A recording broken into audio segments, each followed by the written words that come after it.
देखिए भैया, स्कूल का समय हो गया मेरे भाई, नाश्ता करो, आप स्कूल जाइए ना मेरे भाई। प्रमोद, आज के बाद मैं फिर पढ़ाई नहीं करूंगा। दिन भर घूमूंगा, दिन भर टहलूंगा, जो मर्जी आएगा सो करूंगा। एक बात याद रखना प्रमोद, मैं चाहे घूमता रहूं चाहे कुछ करूं, लेकिन एक भी परिवार का सदस्य मेरे पास आने की कोशिश मत करना, नहीं तो मुझसे बुरा कोई नहीं होगा। याद रखना प्रमोद मेरी बात। आज के बाद कभी इस मोहन को अपना भाई मत समझना, नहीं तो मेरे पास कोई परिवार का सदस्य भैया।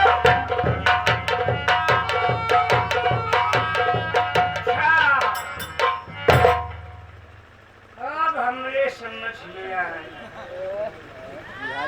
ये जमाई बिहरिया साला हर माथा जा बांसुरी वाला माथा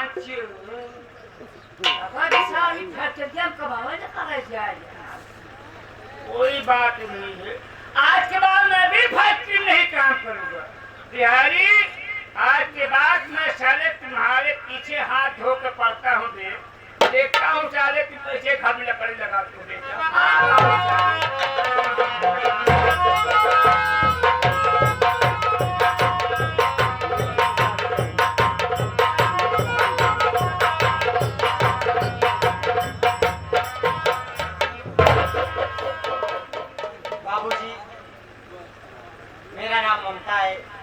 मैं इसी आजमगढ़ की रहने वाली हूँ और मैं एक वायद की बेटी हूँ। मेरी माँ ये सोचती है कि मैं नाचूं गाऊं मुजरा करूं पेशेवार बनूं, ये सब मुझे पसंद नहीं है। कई बार मैं कोठे पर से भागी, लेकिन मेरी माँ अपने नौकरों से पकड़ाकर मुझे कोठों पे ले जाती है, मेरे पैरों में घुंघरू बांधती है। मैं भी सोचती हूँ हर औरत की तरह मेरी भी शादी हो किसी अच्छे लड़के के साथ, मेरे भी बात सास ससुर हो, पति हूँ, मैं इनका सेवा सत्कार करके अपनी जिंदगी व्यतीत करूँ, लेकिन ये सब मेरी किस्मत में कहाँ लिखा है। आज मैं प्रण की हूँ, सामने गंगा माँ बह रही, इसी गंगा माँ की गोद में कूद कर अपनी जान दे दूँ।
बाबूजी, मैं आपसे हाथ जोड़ के प्रार्थना करती हूँ, मैं अपने जिंदगी से तंग आ चुकी हूँ, मैं आपके पाँव पड़ती हूँ, मुझे मर जाने दीजिए। जिंदगी से तंग आ गई बड़ू, जिंदगी से उब गई बड़ू। हाँ बाबू। सबसे पहला बार हमरा के बताई कि रउआ का नाम का हो, कहाँ के रहे वाली हो, तोरा घरवा में मतारी बाप भाई बहन के होवे कि ना होवे, कौन ऐसा मजबूरी पड़ल जवन है कि तू जान दरिया में कूद के देखा दिया। बाबूजी बोली। मेरा नाम तो ममता है। अच्छा, तो रउआ का नाम ममता छी। मैं इसी आजमगढ़ की रहने वाली हूँ। एगो बात बताई, आजमगढ़ शहर का गाँव का? नहीं बाबूजी, तो मैं तो शहर की रहने वाली। अच्छा, शहर का रहने वाली छी। बोली। बाबूजी, घर में मतारी बाप सब है। अगर आज मेरी असलियत आप सुनेंगे तो हर इंसान की तरह मुझसे आप भी नफरत करने लगेंगे। हाँ बाबूजी। आखिर रउआ के असलियत का जो असलियत सुनने के बाद हम रउआ से नफरत करे लगा? बाबूजी, मैं एक तवायब की लड़की हूँ। रउआ तवायब के बेटी? जी हाँ। लेकिन हम सुनले रही कि तवायब के घरवा में इज्जत छोड़ के बाबू लोग ऐसा सब कुछ संपन्न होकर हो तोरा के कमी का पड़ल हो जो तू दरिया में कूद के जान देता हुआ। बाबूजी, मेरी माँ ये सोचती है कि मैं नाचूं गाऊं मुजरा करूं पेशेवर बनूं, ये सब मुझे नहीं पसंद है। अच्छा रउआ के ही ना पसंद हो नाच गाना तो रउआ के पसंद का है। मुझे ये पसंद है मेरी भी किसी अच्छे लड़के के साथ शादी हो, मेरे भी पास सास ससुर हो, पति हूँ, मैं उनका सेवा सत्कार करके अपनी जिंदगी व्यतीत करूँ। कितना बढ़िया रउआ लोगन ये लड़की का विचार हो। बाबू लोगन तवारा फेंक ऐसा शब्द होखत हो कोनो कीचड़ से कम ना होखत हो। कागई में कीचड़ में कमल खिलत हो, सुनने रहली लेकिन देखने ना रहली, आज देखे के मिल गई। तवारा फेंक ऐसा शब्द होखत हो बाबू लोगन। कोनो मेहरारू का मन से दू रंडी खाना के बगल से बुझा जा तो 4 गो बात सुनत बस पूर्वा मुंह ही गवा होई। लेकिन देखिए बाबू लोगन एकरा मतारी जी सोचत हो कि हमार बेटी पैर में घुंघरू बांधे बांध के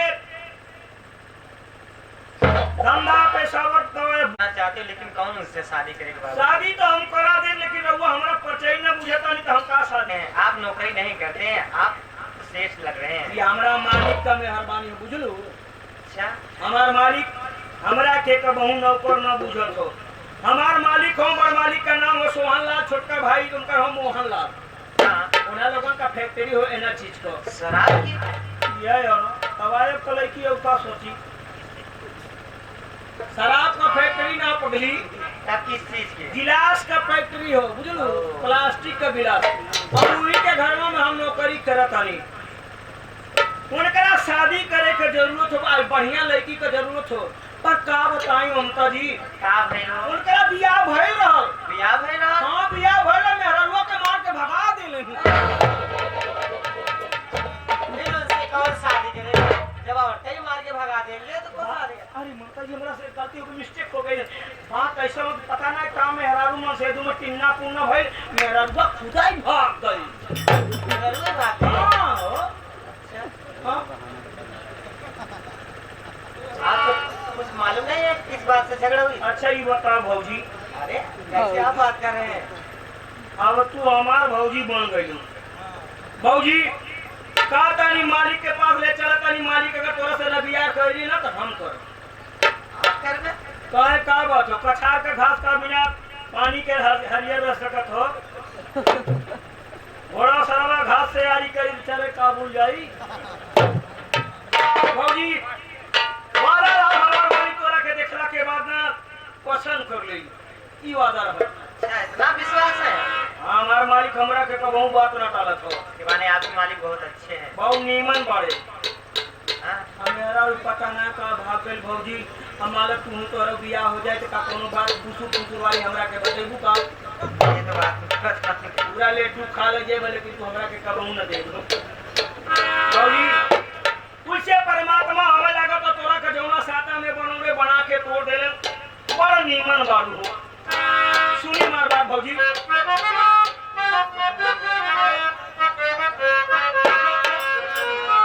ये सब कहेला कि बहुत सुधार बारू तू।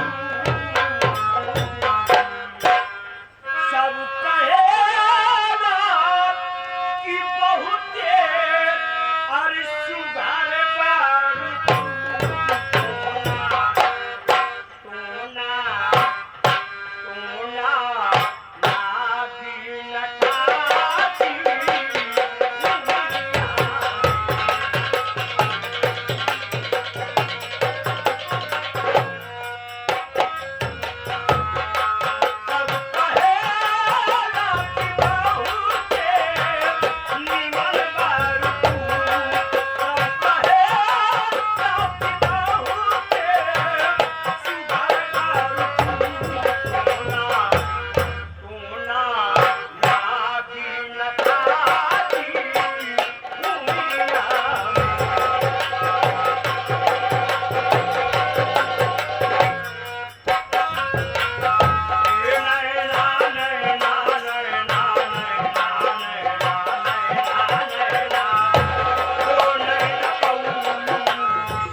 दूसर की में हरारू ले जात हई रंडी हो रंडी। तू ही लोग बताई बाबू कि नागिन का भाव सीधा चलत हो ना चलत हो ना। अब सोची बाबू लोगन की रंडीवा जाई तो घर में का करी। बाबू लोगन ही रहा बिहारी का दिमाग कबाई हम कुकुर भाई भाई हवा सुधर जाती जब हम ना सुधर ली तो का सुधरी। बाबू लगन कबाई हम मस्त हो बाबू वादा रहल बिहारी के चक्कर में पड़ गई बड़ा। वादा रहल पैदा भइला के बाद पहिल का कपड़ा तोर महतारी पहले रहल ना अंतिम कपड़ा हम तोरा के पहिराई। अरे हाँ परमदबा तू हमरा पीछे हाथ धोके पड़ल बारे ना। तोरा पीछे हम ना हाथ धोके पड़ब बाबू। आ तोरा के ऐसे न मौत मारम ना मरला के पहला गंगा जल ना बल्कि पेशाब पिए के पड़ी। तब बाबू लगन वादा करतनी आप लोगन रउआ लगन अगर हमरा के बिहारी बाबू का आशीर्वाद दे तो एक दिन देख लिया दोनों भाई जवन सोहन मोहन हुए ना मार मार के मुआ दे। मुआना के बाद यहाँ के फैक्ट्री का मालिक हम बन जेबे। घबराइया ना बाबू लगन जौना दिना हम फैक्ट्री बन जाए रउआ लगन संतोष करी वादा रहल। बारात में आयल रहा बहुत पहले होबा तो एगो रसगुल्ला बड़ा खींच के गई होबा भीड़ भाड़ हटावत की गल होबा तो 2 गो रसगुल्ला खैले होबा। वादा रहल एक आदमी का 1-1 किलो रसगुल्ला हम खिलाई।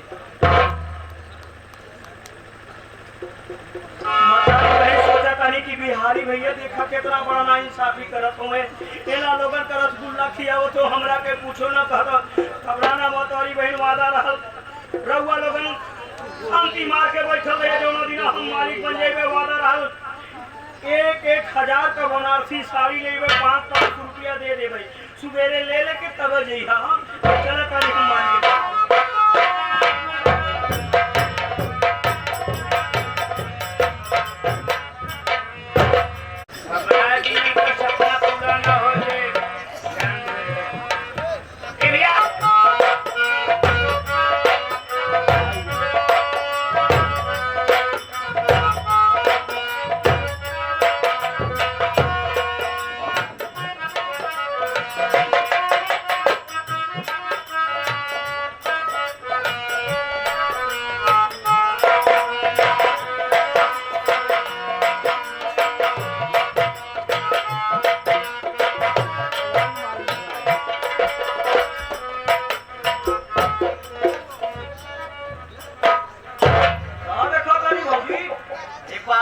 इतनी बड़ी हवेली। अबे का देखा तानी भौजी का हवेली देखा तानी अगवा चल तोरा का हवेला देखाइबे। ये हवेला का चीज है भौजी बात हो असल ना छोटी हवेली का हम तो हवेली बोलीला बड़का हवेली का हवेला बोलीला। भौजी घर नीमन हो कि ना? हाँ हो। अब सोच भौजी की जवन घर नीमन हो सके तो घर में रहे वाला आदमी कितना नीमन होखी। बकरी का पहचान ओकरा मुहारा से किहल जाला बुझल। बता देखा चाहता रू हाँ तुम्हें तो बता हूँ ये यहाँ तो ना ठीक हो का ठीक है यहाँ ना ठीक हो तो बता तमाम भतार बैठल बाड़े भतार का मंडी खुलल बा। भतार का मंडी खुलल बा ठीक हो ना? हाँ भौजी अगर भतार ठीक हो ना तो जाके भैया का गोड़ धरला। गोड़? हाँ गोड़ वाला काम है का धराई वाला है वो।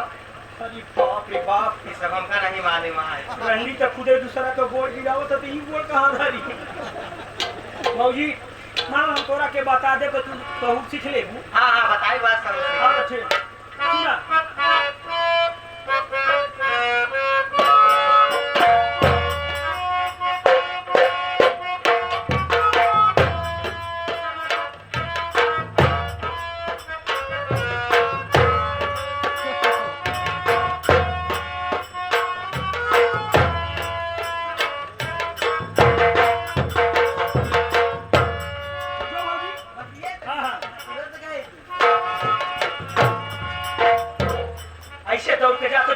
में साड़ पड़ा हो। और कैसे जाओ जाए? अरे गौनहरी मेहरारू कैसे चला तो तोरा के नाम मालूम हो? हमको ये सब नहीं मालूम है कैसे गौनारी मेहरारू चला। अब भइल बाल बाकी बिया ना भइल रहल लेकिन मरल तो देखले बा लेकिन इहो ना देखले भाई। पहली बात है पर्दा कर ले भौजी।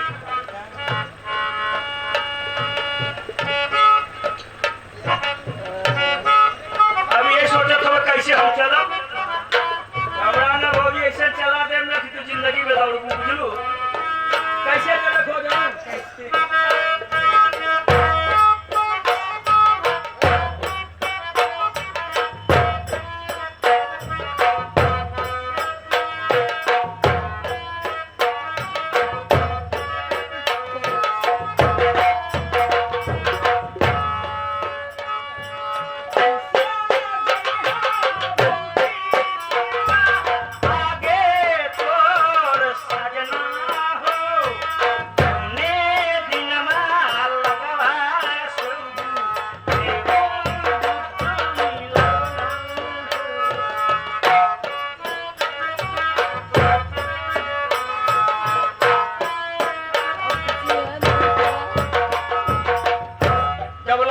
गंग जलधारा चल रहे अहिवात तुम्हारा। मियानी बाबू हाँ दुल्हन तो बड़ी अच्छी लगे यार। तुम मदवा रख के मेहरारू देखला के बाद तुरंत कह देते कि ठीक हो। अरे कोनो जरूरी ऐसा ना हो कि नारियल सतुरा हल्का ठोका पानी है हल्का ठोका करो जरूरी हो नारियल वो ठीक है देखने में तो बड़ी सुंदर है। जब तक नारियल फोड़ के देखा ना जाए तब तक नारियल का विश्वास ना करता है मदवा। काहे का मतलब भौजी का मुंह देख ला तब बताई। अच्छी बात है। हंसाना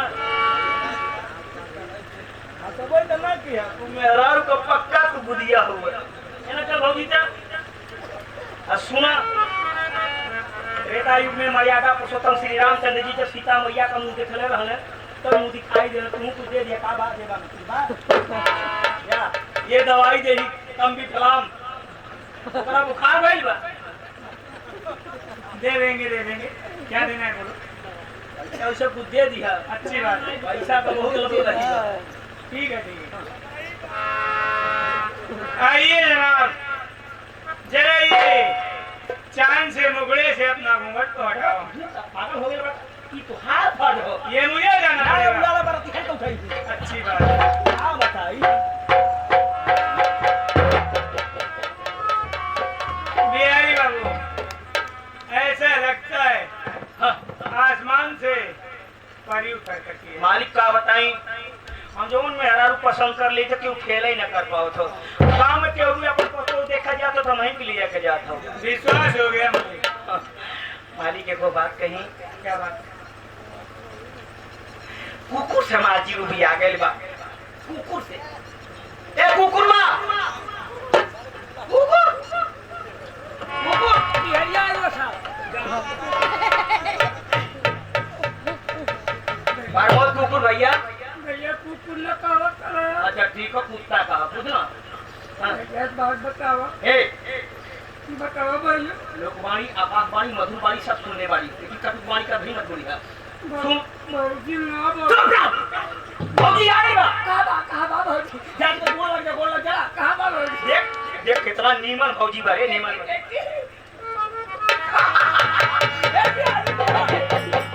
कितना नीमन बा रे भौजी के बहाना जैसे रणजी का देख ले मार के देख ले चल मैं निकल यार।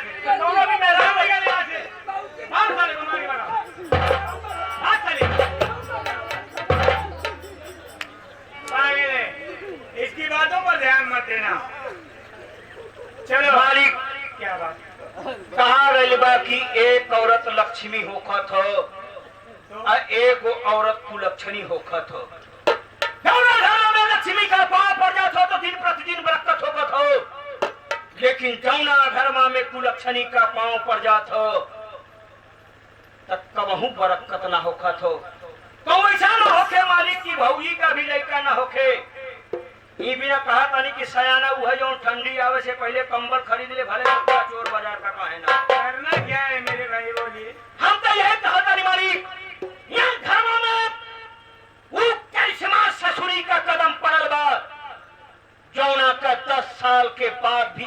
लड़का ना भइल तो वैसा ना होखे जी भौजी के भी लड़का ना होखे या बिना मालिक हाथ जोड़त आनी रहुआ से पूजा पाठ खानी करा दो। पूजा पाठ करौला से कुछ ना होखी मर्दबा क्या करना पड़ेगा बोले? हम तो यही कहा था कि जब नई में हरारू हो तो नई फैक्ट्री होके चाहिए नया मकान होके चाहे मालिक हम तो ये कहबे योगी सरकार प्लास्टिक का उत्पादन बंद करावा तनी इना से ले चली फैक्ट्री महाराष्ट्र होना ले चली गिलास का फैक्ट्री लगाई मालिक तो तुम्हारे कहने का मतलब है स्टील का गिलास का फैक्ट्री कि नई बीवी, नया मकान, हाँ मालिक नई फैक्ट्री। हाँ तो मेरे भाई इस वक्त मैं मार्केट जा रहा हूँ, वहां से लौटने के बाद सुबह चलते हैं तो जमीन देख करके नया मकान और नई फैक्ट्री डाल देते हैं। रउआ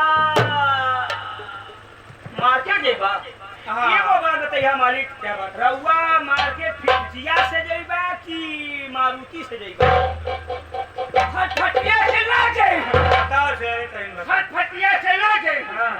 भैया चाहिए मारुति से एक एक बात भैया चाहिए मारुति से तू मार जाबा कुकुर मारुति बोलेला हम तो बापा ने कब हम सही बोल ये देखो मैं बिगड़ गया तुम लोग ऊपर चल बे। बिहारी बाबू, मुझे 4 व्हीलर से मार्केट जाना है। तो ठीक है बाबू हम चला तनी अपना हाथ से नहीं करा से कह के उ मारुति के बिल्कुल साफ करा दे बड़ी अच्छी बात है। हाँ हाँ क्या है? कोनो काम ना करते लाज मारुति साफ कर तू साफ करेगा, ये तेरा काम है। मालिक हो चल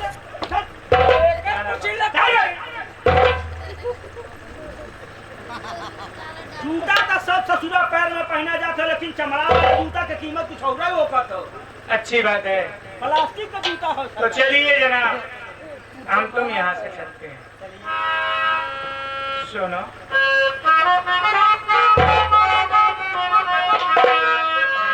और बगिया